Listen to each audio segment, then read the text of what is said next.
नमस्कार, आप देख रहे हैं विजडम इंडिया न्यूज। स्वागत है आपका कार्यक्रम आज के इतिहास में। सबसे पहले जानिए आज के बारे में। आज तारीख है 30 अगस्त 2025, दिन शनिवार। हिंदी कैलेंडर वैदिक पंचांग के अनुसार आज शुक्ल पक्ष की सप्तमी तिथि है। विक्रम संवत के अनुसार सन 2082। तो आइए बात करते हैं 30 अगस्त की।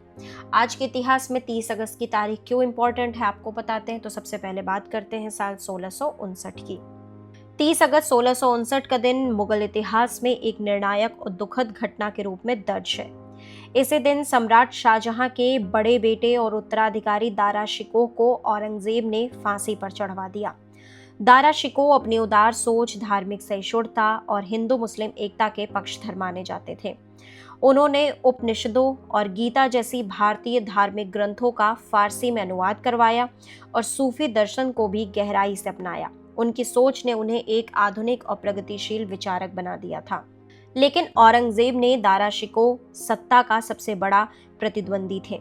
युद्ध में हारने के बाद वे बंदी बनाए गए और 30 अगस्त 1659 को दिल्ली में उन्हें फांसी दे दी गई। दारा शिकोह की मौत के साथ ही भारत में एक ऐसे युग का अंत हुआ जो धार्मिक सहिष्णुता और समन्वय की राह दिखा सकता था। उनकी शहादत आज भी इतिहासकारों और चिंतकों को याद दिलाती है कि किस तरह सत्ता संघर्ष ने भारत की धरोहर की दिशा बदल दी।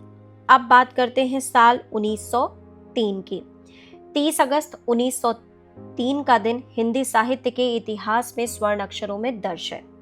इसे दिन उत्तर प्रदेश के उन्नाव जिले में जन्म हुआ था सुप्रसिद्ध साहित्यकार भगवती चरण वर्मा का। वे हिंदी उपन्यास जगत के उन रचनाकारों में गिने जाते हैं जिन्होंने अपनी लेखनी से समाज और जीवन की गहराइयों को संजीव रूप दिया।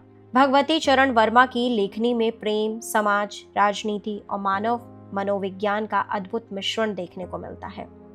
उनका अमर उपन्यास चित्रलेखा आज भी हिंदी साहित्य की कालजयी कृतियों में शुमार है, जिस पर आधारित फिल्में और नाटक भी बेहद लोकप्रिय हुए। उपन्यास के अलावा उन्होंने कविता, निबंध और कहानियों के क्षेत्र में भी महत्वपूर्ण योगदान दिया। साहित्य में उनके असाधारण योगदान के लिए उन्हें 1961 में साहित्य अकादमी पुरस्कार मिला और 1971 में पद्म भूषण सम्मान से भी नवाजा गया। तो वहीं इस दिन जन्मे भगवती चरण वर्मा का नाम हमेशा हिंदी साहित्य में प्रगतिशील चिंतन, गहन संवेदनाशीलता और सशक्त अभिव्यक्ति के लिए याद किया जाएगा। अब बात करते हैं साल 1947 की। 30 अगस्त 1947 का दिन भारतीय लोकतंत्र की नींव रखने वाले दिनों में से एक था। इसी दिन भारत की संविधान सभा ने डॉक्टर भीमराव अंबेडकर की अध्यक्षता में एक प्रारूप समिति यानी ड्राफ्टिंग कमेटी का गठन किया। इस समिति का कार्यभार था भारत के संविधान का मसौदा तैयार करना, जो आने वाले समय में विश्व का सबसे लंबा और व्यापक संविधान सिद्ध हुआ। डॉक्टर अंबेडकर को उनकी गहरी विधिक समझ, सामाजिक दृष्टि और न्याय के प्रति समर्पण के कारण इस समिति का अध्यक्ष चुना गया। उनके नेतृत्व में समिति ने समानता, स्वतंत्रता, धर्मनिरपेक्षता और सामाजिक न्याय जैसे मूल्यों को संविधान का आधार बनाया। यही समिति आगे चलकर संविधान निर्माण की रीढ़ बनी और भारत के भविष्य को लोकतांत्रिक दिशा देने में निर्णायक साबित हुई। 30 अगस्त 1947 का दिन भारतीय इतिहास में संविधान निर्माण यात्रा की महत्वपूर्ण शुरुआत के तौर पर सदैव याद किया जाएगा। अब बात करते हैं साल 1954 की। 30 अगस्त 1954 को बिहार की राजधानी पटना में जन्म हुआ भारतीय राजनीति और कानून जगत के एक प्रख्यात व्यक्तित्व रविशंकर प्रसाद का। भारतीय जनता पार्टी बीजेपी के वरिष्ठ नेता, प्रसिद्ध वकील और पूर्व केंद्रीय मंत्री रहे रविशंकर प्रसाद ने अपने करियर में राजनीति और न्यायपालिका दोनों क्षेत्रों में उल्लेखनीय योगदान दिया। उन्होंने छात्र जीवन से ही राजनीति में सक्रिय भूमिका निभाई और बाद में भारतीय संसद के सदस्य बने। केंद्रीय मंत्री के रूप में उन्होंने कानून और न्याय, इलेक्ट्रॉनिक्स और सूचना प्रौद्योगिकी जैसे अहम मंत्रालयों की जिम्मेदारी संभाली। डिजिटल इंडिया अभियान को गति देने में उनकी भूमिका अहम मानी जाती है। रविशंकर प्रसाद पेशे से वकील रहे और सुप्रीम कोर्ट में लंबे समय तक प्रैक्टिस की। वे कई ऐतिहासिक मामलों का हिस्सा रहे। उनके नेतृत्व और दृष्टिकोण ने उन्हें राष्ट्रीय राजनीति में एक सशक्त स्थान दिलाया। तो वहीं इस दिन जन्मे रविशंकर प्रसाद आज भारतीय राजनीति में अनुभव, विधिक समझ और प्रशासनिक कौशल के प्रतीक माने जाते हैं। अब बात करते हैं साल 1991 की। 30 अगस्त 1991 का दिन विश्व इतिहास के पन्नों में एक अहम मोड़ लेकर आया। इसी दिन अजरबैजान ने सोवियत संघ से अपनी स्वतंत्रता की घोषणा की। यह कदम न केवल अजरबैजान की जनता के लिए आजादी का प्रतीक बना, बल्कि सोवियत संघ के बिखराव की प्रक्रिया को भी तेज कर गया। अजरबैजान की स्वतंत्रता उस समय आई जब सोवियत संघ के कई गणराज्य एक एक कर अलग हो रहे थे। लंबे संघर्ष और राजनीतिक अस्थिरता के बाद अजरबैजान की संसद ने एक ऐतिहासिक निर्णय लिया। स्वतंत्रता की इस घोषणा ने देश के लोगों में नई उम्मीद और आत्मनिर्भरता का भाव जगाया।